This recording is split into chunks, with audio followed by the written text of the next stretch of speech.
let's go over some key features of your ab rocket.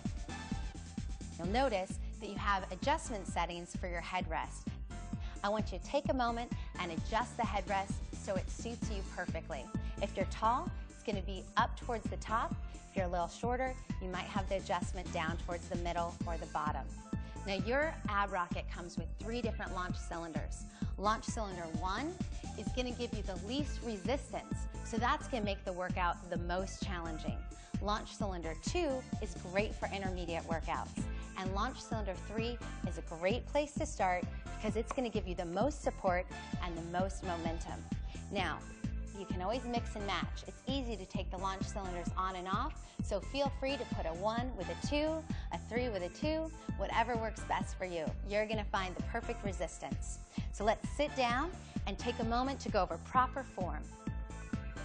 Seated comfortably, you're going to roll back, connect the lower back right into that bottom cushion.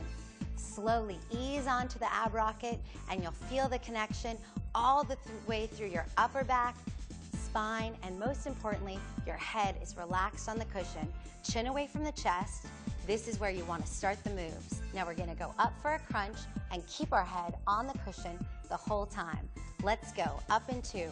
1, 2, down, and.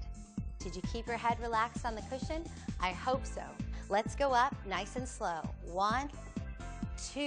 Is your head on it? It should be. And down again. Let's try it. And up. Head and neck is on it. And down. Perfect. Here's what I don't want to see. Up, 2, and down. That's just a lot of extra stress on your neck, and you're not really working your abs. So everything starts from the core. Neck is relaxed. Let's try it one more time. I know you've got it. And relax the head and lift and down. That's it. Great job. Now, before you do this or any other workout program, make sure you check with your physician. And as you go through the workouts, stay hydrated. Now let's get started.